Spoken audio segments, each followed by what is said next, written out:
Annyeong semuanya, kembali lagi bersama gue Fatimah Tussalah di channel Ungu Film.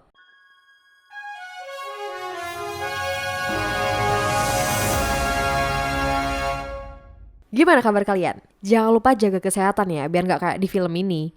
Oke, kita mau bahas film zombie yang cukup terkenal di zaman pandemi berjudul Alive.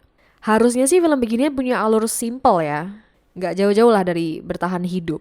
Apakah sedramatis kayak film Train to Busan? Oke, biar gue dan tim makin semangat lagi, bisa yuk subscribe kita dulu. Kalau udah, mari kita gaskan.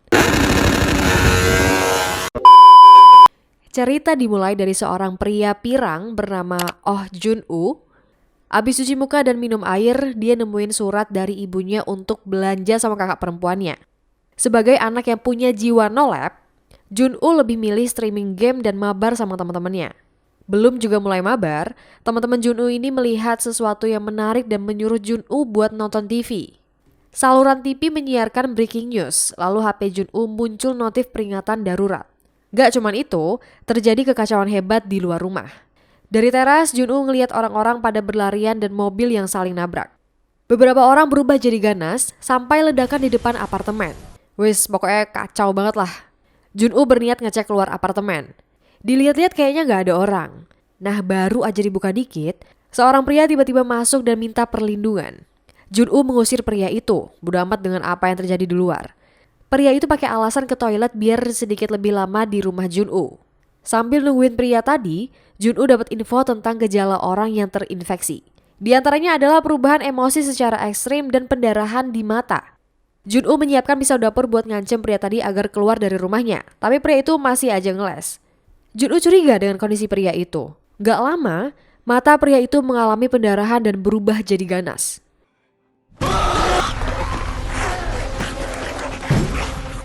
Akhirnya Jun-woo berhasil mengeluarkan pria itu dari apartemennya tanpa terluka. Dan inilah Alive. Jun-woo memakai kulkas untuk menahan pintu depan apartemen, lalu mencoba menenangkan dirinya. Dia terus-terusan menelpon ibunya sampai akhirnya sang ibu mengirim pesan. Ibunya ini gak akan kembali ke apartemen dan meminta Jun-woo untuk jangan bukain pintu ke orang sembarangan. Nah, yang paling penting lagi adalah tetaplah bertahan. Jun-woo menuliskan motivasi dari ibunya di sticky note dan ditempel di foto keluarganya. Hari kedua semenjak kekacauan terjadi, Jun-woo nonton TV sambil scrolling sosmed. Ngelihat orang-orang pada selfie dan menulis lokasi mereka berada, Jun-woo akhirnya ikutan buat. Dia ngeliat video mas-mas yang lagi nyari sinyal dengan berpegangan pagar teras. Dapat sinyal sih, tapi terlalu beresiko ya. Jun-woo cari cara aman. Dia manfaatin drone miliknya untuk membawa HP-nya sampai nemu sinyal, lalu nelpon ayahnya. Beberapa saat kemudian, baterai drone-nya ini habis. Ya wis lah, main game aja dia seharian di kamar. Tapi sayangnya, koneksi internet di komputernya terputus. Jun-woo bete dan mutusin buat tidur. Tapi tidurnya sedikit terganggu ketika mendengar suara langkah kaki dari luar apartemen. Ada seorang polwan yang sedang lari malam sambil menyelamatkan diri dari kejaran zombie. Jun-woo bingung mau ngapain. Dia cuma bisa teriak untuk mengalihkan perhatian zombie. Yalah, telat mas, orang mbaknya udah kegigit duluan. Akibat teriakannya tadi, sesuatu mendobrak pintu apartemen Jun-woo sampai isi kulkasnya keluar semua. Jun-woo bersiap-siap dengan tongkat golf. Bener aja tuh, ternyata ada zombie yang berhasil mendobrak pintu. Jun-woo berusaha menahan kulkas, tapi tenaganya nggak cukup kuat. Dia lari ke teras dan memancing zombie biar menuju ke arahnya dan terjatuh dari ketinggian. BTW, polwan tadi udah jadi zombie tuh. Jun-woo membetulkan pintu apartemen. Dia kesel dan sedih karena persediaan makanan di kulkas pada rusak semua akibat didobrak sama zombie tadi. Yang dia pikirkan adalah membuat vlog. Harapannya sih biar ada seseorang yang menyelamatkan dia. Esok paginya, Jun-woo menikmati minuman keras milik ayahnya sambil nonton TV. Dia sudah selesai menutupi kaca jendela teras. Jun-woo ini agak kesel ngelihat iklan pinjaman kredit, padahal situasi lagi begini. Tapi kayaknya mie instan enak juga tuh. Walaupun mie instan yang dia punya seharusnya buat jatah makan malam terakhir, Jun-woo gak peduli. Situasi mulai memburuk ketika air keran mati. Jun-woo ini terpaksa minum dari tumpahan botol mineral. Hari ke-10, Jun-woo seperti biasa bikin vlog. Dia cerita kalau pemerintah punya frekuensi saluran radio untuk kondisi darurat seperti ini. Biasanya kalau aplikasi radio di HP kan harus pakai earphone kabel buat gantiin fungsi antena kan. Sayangnya dia nggak punya earphone kabel. Adanya wireless semua. Ente mas. Hari ke-15. Kondisi mental Jun-woo makin gak karuan. Dia mencoba mengendalikan kewarasannya dengan mendengarkan musik. Dia membayangkan keluarganya pulang ke rumah. Di tengah mengedan, sebuah panggilan pesan suara dari ibu Jun-woo masuk ke HP-nya. Karena koneksinya jelek, Jun-woo ini nekat berdiri di ujung pagar teras. Keluarganya sekarang berada di kantor ayahnya Jun-woo. Tapi gak lama kemudian, Jun-woo harus mendengarkan suara teriakan keluarganya yang diserang zombie. Jun-woo emosi habis-habisan. Dia ngancurin TV rumah lalu memukul satu zombie yang ada di depan pintu apartemennya. Ada satu zombie yang berjalan merangkak ke arah Jun-woo, tapi malah diteriakin. Cari ribut masnya ini ya. Ya otomatis zombie yang lain pada ngejar Jun-woo lah. Untung kok zombinya pada kesandung. Jadi Jun-woo ini bisa kabur untuk sesaat. Sadar kalau kondisinya sangat tidak aman, dia diam-diam menyelinap kembali ke apartemen. Di hari ke-20, kondisi semakin memburuk dan listrik mulai padam. Setelah bikin vlog terakhir, Jun-woo ngalungin tali di lehernya. Sesaat setelah itu dia melihat laser yang berasal dari apartemen sebelah. Jun-woo sadar kalau ada orang lain yang selamat sehingga dia gak jadi COD gitu sama malaikat maut. Seseorang perempuan muncul dari apartemen sebelah. Dia meminta Jun-woo untuk bertemu jam 7 pagi. Untuk sekarang, mereka istirahat di apartemen masing-masing. Mbak ini punya persiapan yang jauh lebih matang daripada Jun-woo. Dia punya jebakan sederhana dan kapak kecil hasil rakitan. Ya namanya juga anak no lab. Si Jun-woo ini malah bangun kesiangan. Dia minta maaf ke teman barunya dan saling memperkenalkan diri. Cewek ini bernama Kim Yoo-bin. Saat Jun-woo ngasih isyarat, Yoo-bin sempat ngilang. Lalu muncul kembali dan memberitahu Jun-woo untuk ketemu besok di jam yang sama. Ternyata, tadi tuh ada satu zombie yang masuk ke apartemen Yoo-bin. Dengan sedikit ragu, dia musnahin zombie itu. Malam harinya, hujan turun cukup deras. Jun-woo dan Yoo-bin menaruh beberapa wadah untuk dijadikan persediaan air. Dengan teropong, Yoo-bin melihat posisi lantai tempat tinggal Jun-woo yang berada di lantai 8. Kali ini Jun-woo bangun lebih awal. Dia membersihkan wajahnya sambil nungguin Yoo-bin. Yang ditunggu akhirnya nongol juga. Yoo-bin nawarin makanan untuk Jun-woo. Dia menggunakan seutas tali sebagai alat transportasi mereka. Dengan bola baseball, Yoo-bin melempar sekuat tenaga ke teras Jun-woo tapi nggak nyampe dan jatuh ke jalanan. Jun-woo ngide pakai drone untuk ngantar ujung tali yang satunya. Sejauh ini sih yang paling jauh, enggak dong. Sejauh ini, solusi pakai drone emang paling aman. Alhamdulillah Jun-woo akhirnya bisa sarapan setelah sekian lama. Tapi di tengah makan, dia menyuruh Yoo-bin untuk melihat ke jalanan. Ternyata, ada satu zombie yang memegang tali milik Yoo-bin. Zombie itu narik kuat talinya, yang bikin meja di apartemen Yoo-bin ini ikut ketarik dan Yoo-bin tersandung sampai pingsan sebentar. Gawat nih, mana zombinya mulai manjat ke atas lagi. Jun-woo mencoba mengalihkan perhatian zombie dengan melempar botol, tapi nggak ngefek. Dia terpaksa pakai drone untuk mengganggu zombie itu. Cukup berhasil, tapi drone-nya malah ketangkep. Begitu zombinya sampai di pagar teras, Yoo-bin muncul dan memotong tangan zombie. Yoo-bin terlihat lesu sambil membereskan kekacauan barusan, lalu dia melihat ponsel Jun-woo yang sengaja ditempel di jendela beranda. Lah, Jun-woo kemana? Rupanya, Jun-woo lagi persiapan keluar apartemen untuk loading barang di sekitar unit apartemen. Gimana lagi, namanya juga lagi usaha bertahan hidup. Baru aja jalan beberapa langkah, Jun-woo menemukan kunci apartemen dan berhasil masuk ke salah satu unit apartemen. Jun-woo menemukan sisa makanan di kulkas, earphone, selai, pakaian, dan sepasang walkie-talkie. Karena kurang waspada, Jun-woo dapat serangan dadakan dari zombie di apartemen itu. Dia refleks menghindar dan segera kembali ke apartemen.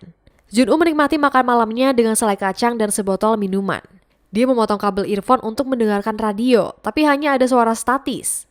Jun-woo memberikan sebagian hasil loadingnya untuk Yoo-bin, termasuk walkie-talkie biar lebih mudah berkomunikasi. Pagi harinya, Jun-woo kebangun sama suara Yoo-bin dari walkie-talkie. Mereka saling berterima kasih, terutama Jun-woo yang bisa bangkit dari keputusasaan berkat laser dari Yoo-bin. Ternyata Yoo-bin ini juga pernah mengalungkan tali ke lehernya. Terlepas dari itu, yang penting mereka berdua ini masih ada semangat bertahan di hidup. Mereka berdua sama-sama masak mie sambil debat cara masak mie yang benar. Habis makan pun mereka lanjut ngobrol sampai Jun-woo mendengar suara gemuruh. Dikiranya hujan. Ternyata ada sekelompok zombie yang masuk dan berlarian di apartemen mereka. Yoo-bin berniat mengambil kapak rakitan, tapi tangannya nggak sengaja menjatuhkan rak yang penuh barang. Suaranya bikin beberapa zombie mulai mendobrak pintu apartemen Yoo-bin. Dia gemeteran putus asa, tapi untungnya Jun-woo berhasil mengalihkan perhatian zombie dengan menelpon unit apartemen sebelah. Mereka berdua akhirnya memutuskan untuk bertemu biar bisa melindungi satu sama lain. Yubin, seorang pendaki, pergi menyusul Jun-woo lewat teras dengan tali. Mulanya Yubin berhasil menghindari zombie di jalanan, tapi ujung-ujungnya kewalahan juga saking banyaknya zombie yang datang. Yubin berhasil menemukan pistol, tapi malah ditabrak zombie dari arah samping. Untung Jun-woo sudah datang dan menyelamatkan Yubin. Mereka berdua kabur ke lantai 8. Menurut Yubin, di situ nggak ada zombinya. Tapi bohong. Segerombolan zombie mendadak datang menyerbu. Jun-woo merusak teralis untuk menahan sedikit gerakan zombie. Sedangkan Yubin membuka paksa salah satu pintu apartemen. Ternyata di dalam apartemen itu ada orangnya dan menarik Yubin masuk ke dalam. Orang itu juga melempar bom asap untuk menyelamatkan Jun-woo. Walau awalnya Yubin sempat mengancam si pria, dia dan Jun-woo akhirnya mau duduk dalam satu meja. Kita sebut saja beliau ini Pak Sulikin. Gak kayak Jun-woo yang langsung akrab, Yubin ini masih aja curiga. Pak Sulikin ini berusaha meyakinkan Yubin kalau dia tuh gak ada niat jahat. Buktinya beliau bagi-bagi minum dan makanan ke mereka. Beliau juga ngasih tahu kalau pihak militer akan segera menyelamatkan orang-orang yang masih selamat. Jun-woo dan Yubin jadi lega dengarnya. Saat Sulikin merokok, Jun-woo mendadak tertidur. Yubin memperhatikan peralatan bayi dan sebuah foto keluarga. Setelah mendengar pernyataan kalau Pak Sulikin ini gak punya bayi, Yubin dan gue baru sadar kalau Pak Sulikin ini bukan penghuni asli unit apartemen ini.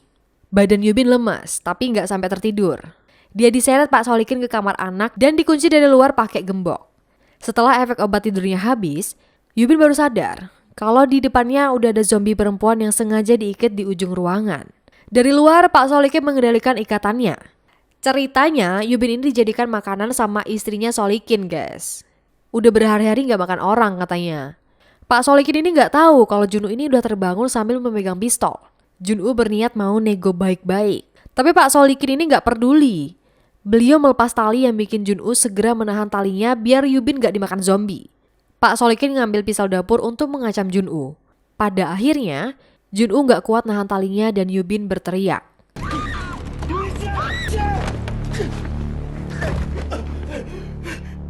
Setelah kondisinya sunyi, Pak Sulikin membuka gembok dan mengecek kondisi kamar. Rupanya, Yubin berhasil mengamankan zombie dan mengarahkan zombinya untuk menyerang Pak Sulikin.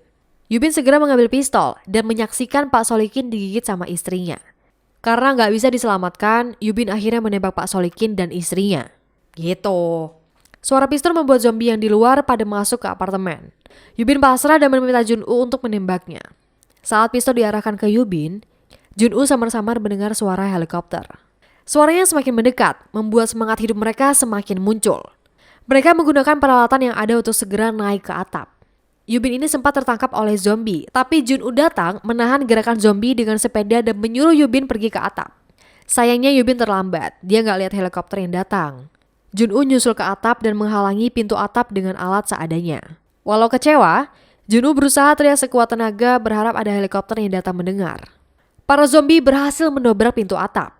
Jun-woo menggunakan pistol untuk menahan sedikit lebih lama hingga pelurunya habis. Di tengah putus asa, muncullah helikopter yang datang menyelamatkan mereka berdua. Cerita diakhiri dengan informasi berita penyelamatan pihak militer dengan melacak pertolongan penduduk dari uploadan sosmed warga. Seperti Jun-woo yang terselamatkan karena postingan foto di sosmed di awal cerita. Jadi begitulah cerita Alive. Ternyata filmnya pure bertahan hidup dan dramanya juga nggak banyak ya. Kalau menurut gue bagus-bagus aja sih filmnya. Karena alurnya cukup ringan, jadi gue nontonnya juga enjoy. Gimana menurut kalian? Apakah seru atau biasa aja? Tuliskan pendapat kalian di kolom komentar. Request film atau series juga bisa sekalian di komentar ya. Atau kalau kalian punya cerita horor bisa banget kirim ke email kita di bacahoror60@gmail.com. Pesan yang bisa kita ambil dari film ini adalah tetap semangat menjalani hidup walau terasa sangat berat. Karena kita belum pasti sekuat Jun-woo. Oke, sampai ketemu di pembahasan berikutnya. Bye-bye.